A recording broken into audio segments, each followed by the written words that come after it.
Hello and welcome back to the Visionary Chronicles, and welcome to the start of our 8-part series, The Road to Visionary Leadership's a step-by-step guide.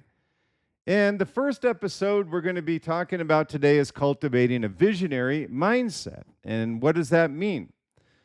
So let me give you a little bit of an overarching description of what we're going to be covering over the next 8 weeks on this series, The Road to Visionary Leadership. Now, most visionary leadership content hands you a pile of ideas and leaves you to assemble them. This series does the opposite. It's a road, 8 steps in order, each one built on the ground the last one cleared.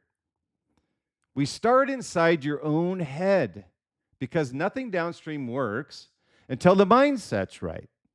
Then we get the vision out of your head and onto paper. Then we make it survive contact with reality. Commitment, communication, team execution, resistance. And we end wherever every visionary leader eventually arrives, building something that no longer needs you, a legacy. 8 Chronicles, 1 road, walk it in order. So let me give you a description of what we're going to be covering over the next 8 weeks. Chronicle 1 is cultivating a visionary mindset. How visionary leaders see before they build. The second week is going to be defining your vision, turning a feeling into a sentence people can follow. The third chronicle is the commitment. Building the discipline that survives the hard years, times, and barriers. Chronicle 4 is communicating that vision, making people see what you see. Chronicle 5, building the team, assembling the people who can carry the message, the passion, and the vision. Chronicle 6 is executing the vision, the operating system that turns intent into output. Chronicle 7 is navigating resistance, which you're going to face. Leading when the market, the board, and doubt push back. Number 8 is building the legacy. Creating something that outlasts you. So how do you use this series? Each chronicle stands alone, but the compounding value is in sequence. So listen in order. Do the exercises that I'll put in here for you as well before moving to the next one. The work is the point, not the audio. Each chronicle is one course module, a video lecture, downloadable worksheet, and a knowledge check. Complete the exercise before unlocking the next module. You'll get the most benefit from the series by doing that. And by the end of Chronicle 8, you will have built a complete, written, visionary leadership plan, not notes about one. And what does the deliverable look like? Every exercise we go through produces 1 page, 8 pages. Together, they're your visionary leadership blueprint, I call it. The document you lead from for the next decade. So welcome back to the Visionary Chronicles. I'm Bryan Smeltzer. I spent 30 years in executive leadership at Oakley, adidas, TaylorMade, K-Swiss, among many other brands. Built and sold my own brand to a VC firm and now advise CMOs and brand leaders through LiquidMind, a global brand strategy firm based in Southern California, on building brands that are generational. And today we're talking about Chronicle 1 of a new series that we're starting, The Road to Visionary Leadership. An 8-part series, and over the next 8 chronicles, I'm going to walk you step by step through exactly how a visionary leader is built, not born, and we start where it has to start, inside your own head, because here's what nobody tells you. Vision is not a document. It's not a workshop. It's not a statement you hang in the lobby. Vision is a way of seeing, and if you have not built the mind that can see it, nothing downstream will work. So today, we build the mind, 5 concepts, 1 exercise. Let us go. So by the end of this chronicle, you'll be able to, number 1, identify the assumptions your industry treats as fixed and test which ones actually are. Number 2, apply the 5 why principle to expose the real decision behind a status quo constraint you're facing. Number 3 is write a 10-year vision statement that is specific enough to make decisions against today. Number 4 is converting a past failure into usable data using a repeatable, what I call extraction method, what worked and what did not work and how to apply it to your next decision. Number 5 is installing 2 daily mindset practices into your calendar as non-negotiable commitments.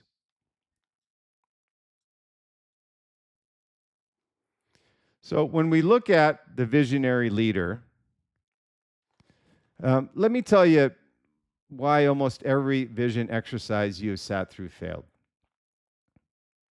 Someone booked a room, someone brought sticky notes. By 4 o'clock, you had a sentence with words innovative, leading, and world-class in it, right? Nothing changed. Everyone nodded. And 6 months later, nobody could recite it, including the person who wrote it. That process failed for a reason that has nothing to do with the process itself. It failed because vision is not an output you can schedule. It is a byproduct. It is what falls out of a mind that has been trained to see a certain way. And you can't manufacture the byproduct without first building the mind. Every visionary leader I've studied, through the Visionary Leader the Success Principles of the world's greatest visionaries, or worked alongside, had a mindset first. The vision came second. And it almost inevitably, because once you genuinely see different, you cannot help but see something. That statement was easy. The seeing was the work.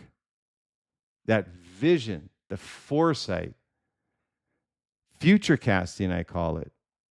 So that's where the road starts for you. Not with your vision, with the mind that will produce it. So I'm going to give you in this Visionary Chronicles session series number 1, The Road to Visionary Leadership, 5 concepts. So let's talk about them now. Concept 1 is the frame. And what I say here is seeing what is not there yet. So ordinary leaders look at a market and see what is in it. The visionary leaders look at the same market and see what's missing from it. That sounds like a personality trait. It's really not. It's a trainable skill, and it starts with one move you can make, separating what is actually true from what is merely already established. Every industry you come across runs on assumption nobody examines anymore. Not because they were proven, but because they were inherited. Somebody made a reasonable call under conditions that no longer exist, and that's fine. Everyone copied it. And 40 years later, it's simply how things are done, the status quo.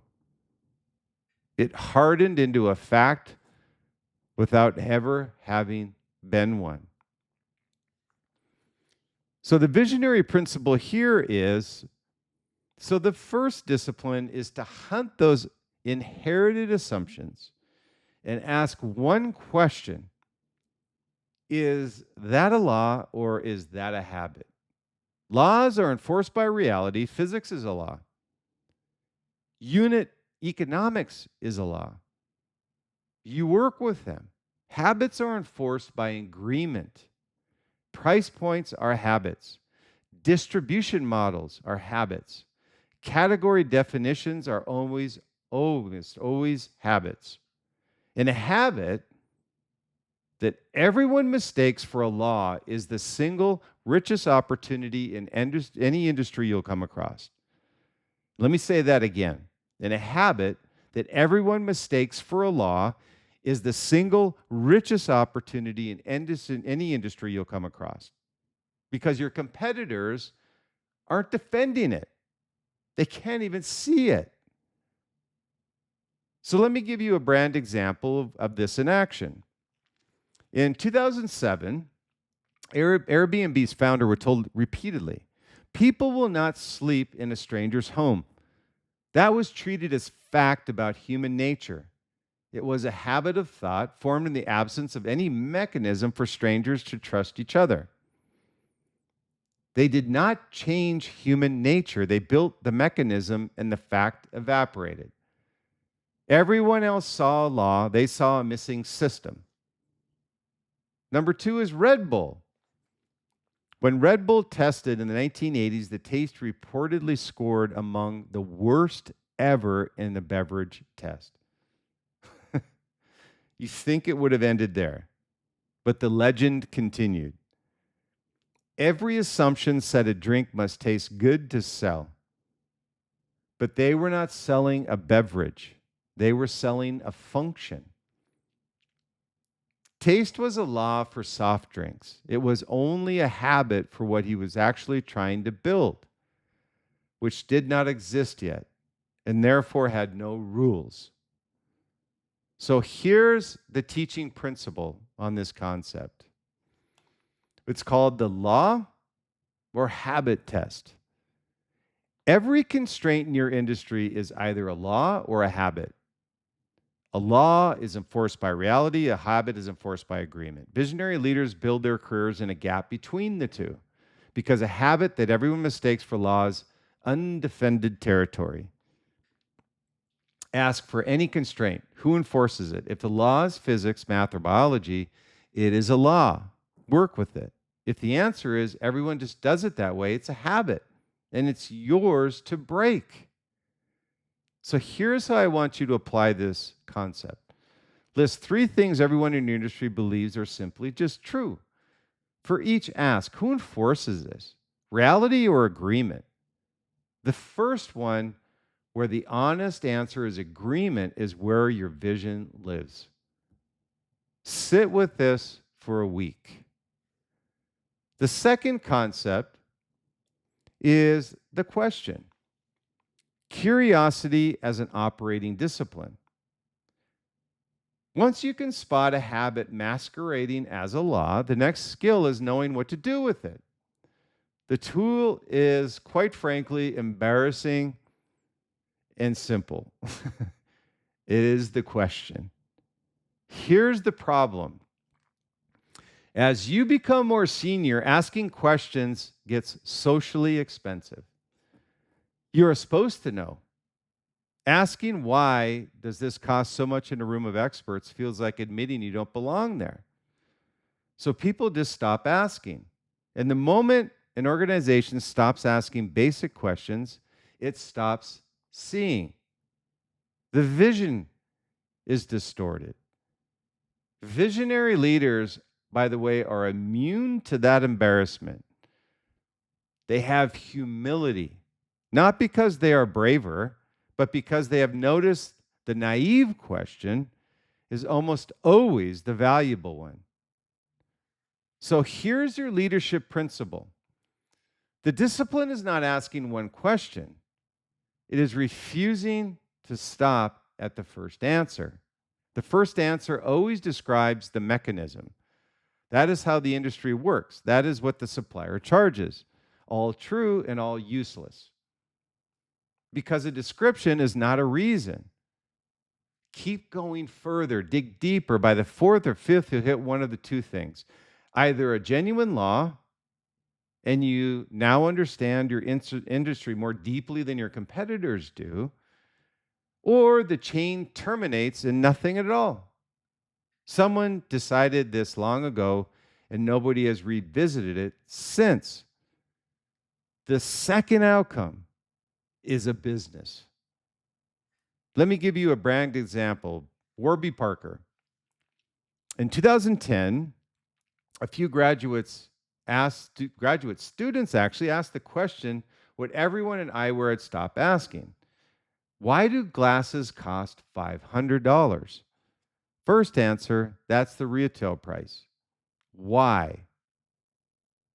The markup. Why that high?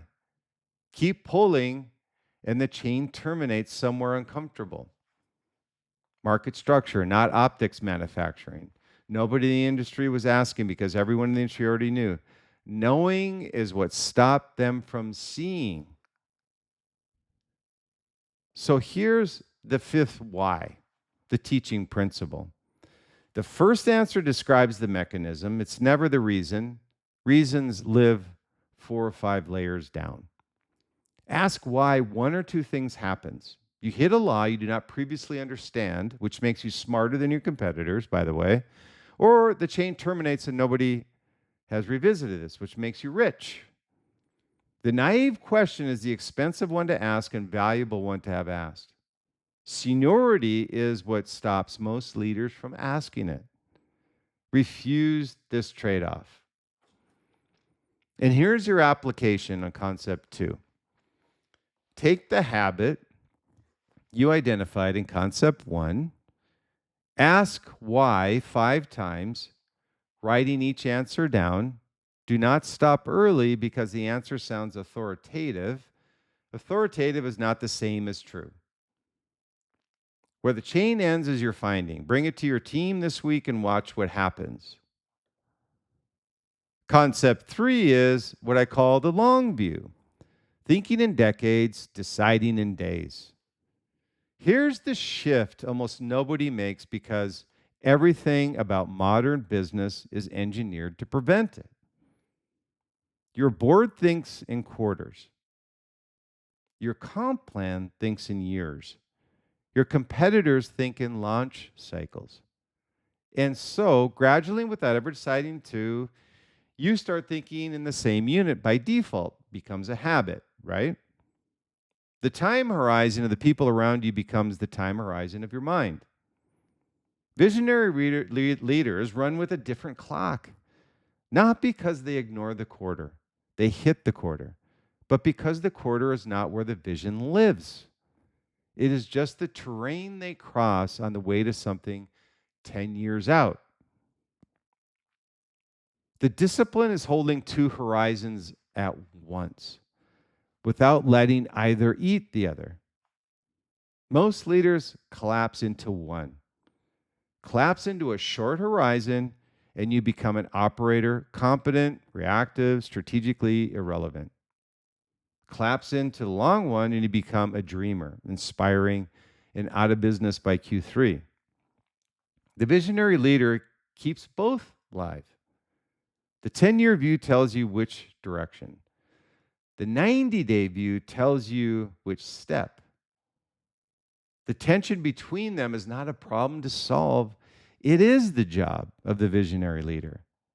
And here's what the long view actually buys: the ability to make a decision your competitors cannot justify. When you can absorb a bad quarter in service of a better decade, you can do things nobody else who thinks in quarters were permitted to do. Over 10 years, that symmetry is the entire game in your goal. And here's a brand example, Patagonia. In 2022, Yvon Chouinard gave Patagonia away. Yes, he gave it away to a purpose trust and a nonprofit collective with the line: Earth is now our only shareholder. Any conventional analysis says catastrophic. The family surrendered billions. He was not optimizing for his lifetime. He was deciding what the company would still be doing in 100 years. He was anchoring his principal foundation and paid the entire enterprise value to guarantee it. That's a visionary. So here's the teaching principle on this concept, the two clocks, I call it. Visionary leaders run two clocks simultaneously and let neither one eat each other. The 10-year clock sets your direction. The 90-day clock sets your steps. Collapse into the short clock and become an operator, competent and strategically irrelevant. Collapse into the long clock and become a dreamer, inspiring and insolvent. The payoff for holding both as a visionary leader. You can make decisions your quarterly minded competitors are structurally forbidden from making. That permission is your edge. And here's your application I would like you to do. Your exercise on this concept is I want you to write one sentence describing what is true about your organization in 10 years. Make it falsifiable. Someone must be able to check in 2036 whether it happened. Then ask, what must be true in 90 days to still be on that line? If your 90-day plan doesn't obviously serve the 10-year sentence, one of them is wrong. Find out which this week. Then, concept 4 is the failure reframe, what I call converting loss into data. Every leader says the right things about failure. Fail fast, fail forward. Failure is learning. It's on the wall in the break room. And then someone actually fails, and the organization quietly does the math on their career. That gap between the stated relationship with failure and the real one is where most visions die. Not in a dramatic moment, in 1,000 small decisions not to try the thing that might not work, made by people who watched what happened to the last person who tried. So here's your principle as a visionary leader. Visionary leaders do not have a better attitude about failure. They have a better process for it. The reframe is mechanical, not emotional. A failure is an experiment that returned a result you did not want. And I go back again to Thomas Edison inventing the light bulb. If he had stopped at 9,998, we would not have the light bulb. He made it to 10,000, and his reframe on failure was, I found 9,999 ways not to invent the light bulb. A failure is an experiment that returned a result you did not want. The result is information you could have not obtained in any other way. The only question is whether you extracted that information and made it useful for your next experiment. Most people, I can tell you, do not. They feel the failure, metabolize the embarrassment, and then they just move on, carrying that scar for a lifetime and none of the data that can be utilized for the next experiment to move you closer to success. The scar makes them cautious. The data would have made them dangerous. They kept the wrong half. Extraction is 4 questions.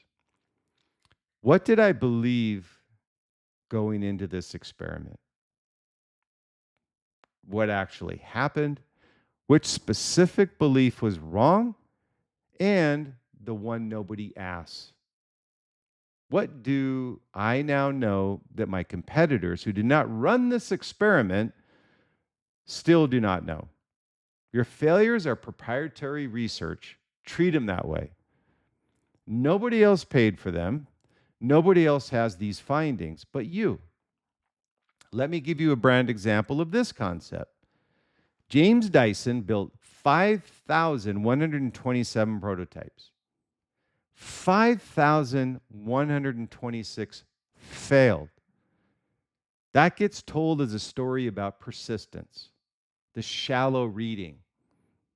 The deeper one, each failure was a specific paid-for piece of information about what does not work in cyclonic separation. By the end, he possessed knowledge no competitor had. He did not out-persist the industry. He outlearned it. So here's your teaching principle from this concept. Failure is a proprietary research. Think of it that way. A failure is an experiment that returned an unwanted result. The result is information, and is information nobody else has, because nobody else paid for it. Most leaders keep that scar and they discard the data. They discard the evidence of their failure. The scar makes you cautious. The data would have made you dangerous. They keep the wrong half. Extraction is 4 questions. What did I believe? What happened? What belief was wrong? What did I know that my competitors do not?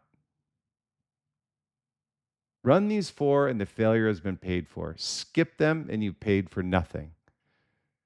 And here's your practical application I want you to take away from this concept. Take your most significant professional failure, the one you still do not enjoy thinking about, run the 4 extraction questions on it in writing, not in your head, in writing. Then answer the 4th one honestly. What do you know now that your competitors still do not? Most people have never once asked it, aren't sitting on years of unclaimed research. And then there's concept 5, the daily practice. Mindset is built, not discovered. Last one, and it determines whether any of the previous 4 survive this week. There is a myth that a visionary mindset just arrives, that there's a moment, a shower, a flight, a hard conversation, you emerge seeing something differently. It makes for a good origin story, and it's almost entirely false. Nobody wakes up a visionary. The mindset is not discovered. It is built deliberately by repetition. In the same unglamorous way physical strength is built. It doesn't just happen. And like physical strength, it decays the moment you stop. If the mindset is built by practice, then the practice is the strategy. Not support for the strategy itself. And practices have to be small enough to survive a bad week. This is where almost every leader gets it wrong. They design a regimen for a person they wish they were. It collapses inside 9 days and they conclude they lack discipline. They do not lack discipline. They designed for a fantasy. 2 practices, deliberately unambitious. 2, you will generally do on the worst day of your quarter. Beat 6, you will only do good in 1 month. The compounding is in the consistency. And consistency is a function of how honest you were about your own capacity when you designed it. And it must be scheduled. A practice that lives in your intentions is not a practice, it's a wish with good branding. And let me give you a brand example of this concept. In Toyota, Kaizen gets translated as continuous improvement and filed on corporate philosophy too often, too frequently. It's not a philosophy. It's a practice, a daily scheduled act of finding one small thing and making it slightly better performed by everyone forever. No individual instance matters. That's not the point. Toyota did not become Toyota through a transformation. It became Toyota through several million tiny improvements nobody would write a case study about. So here's your teaching principle from this concept. Designed for your worst week. The visionary mindset is not discovered. It's built by repetition that decays when repetition stops. Therefore, the practice is not supported for the strategy. The practice is the strategy. Design it for your worst week, not the best one. 2 practices you do on the worst day of your quarter beat 6 you will do only in a good month. Then reschedule them. Practice that lives in your intentions is a wish with good branding. So here's your application. I want you to choose 2 practices, only 2 candidates. 15 minutes of unstructured thinking with no device. 1 law or habit question per day. A weekly failure extraction, reading outside your industry. Put both in your calendar this week as recurring, non-negotiable commitments, same status as a board meeting. If you cannot honestly see yourself doing them during your worst week of the quarter, they are the wrong 2. Pick smaller ones. So here's some final thoughts off this Visionary Chronicles. Again, the first in a series of 8 on the road to visionary leadership. Here's what I want you to take from Chronicle 1. You did not come to this series to write a vision statement. You came because you suspect you are capable of building something larger than what you're currently building. That suspicion is correct, I would assume. And the reason it has not happened yet is almost never talent, capital, or timing. It's you're seeing the same thing everyone else in your industry sees. 5 concepts today. The frame, number 1, is every constraint is a law or a habit, and habits mistaken for laws are undefended territory. Number 2 is the question. The first answer is a mechanism, not a reason. Go 5 deep, not just 1. Number 3 is the long view. Run 2 clocks and let neither eat the other. And the next is the failure reframe. Your failures are proprietary research nobody else paid for. And the last is the daily practice. Designed for your worst week, or it's not built at all. None of this produces a vision today. That is Chronicle 2. So the next Chronicle is a bridge to the first one. And it will be easy, genuinely easy, if you do the work on this one first. Because a mind that has learned to see differently cannot stop itself from seeing something. The statement writes itself. The seeing is what takes work. So here's your challenge before the next Chronicle.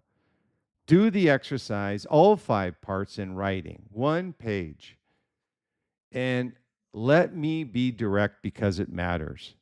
If you listen to all 8 Chronicles and do none of the exercises, you will finish this series knowing more and being no different.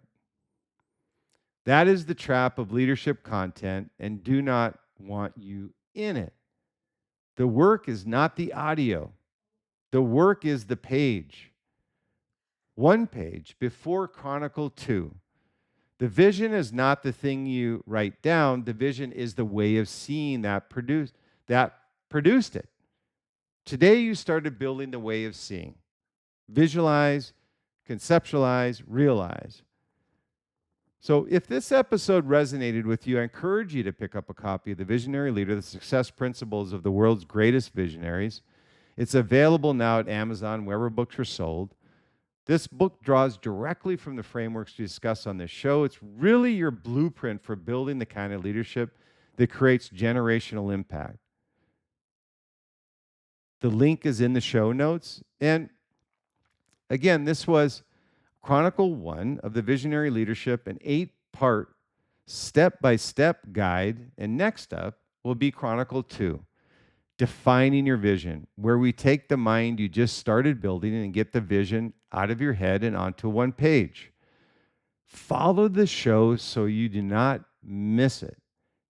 And if you want the full course version with the worksheets, the knowledge checks, and complete 8-part blueprint, the series is available as a course online as well. And if you're a CMO, founder, brand leader, you'd like to apply these frameworks directly to your business, I work with a select number of clients on a private advisory basis through Liquid Mind. If that's you, visit liquidmindadvisory.com and click for the free meeting. I'd love to hear your feedback. I'd love to hear where you're taking your company, brand, product, service, whatever it may be. And it's a free advisory meeting to get an idea of how you want to achieve success in your company or as a leader. And one quick ask before I let you go is, if this episode gave you one idea you can use this week, would you mind taking 30 seconds to leave a review on Apple Podcasts? It tells the algorithm the show is worth finding. And that's really my objective in doing the podcast, is having leaders find this content. If you search the Visionary Chronicles, scroll to the ratings and reviews, and leave an honest note, I read every one of them, and I appreciate it, and I thank you for doing this. And for weekly brand and strategy insights I don't share anywhere else, subscribe to the Visionary Advisory newsletter at bryansmeltzer.com. The link is also in the show notes. And the Visionary Chronicles, again, I appreciate your time, appreciate you being with me, and I hope you enjoy this 8-part series where the future is created by those bold enough to shape it. And until next time, keep innovating, keep leading, keep shaping the future, stay true, stay authentic, be different, be great, but most of all, enjoy the journey along the way. I'm Bryan Smeltzer. See you in the next Visionary Chronicles.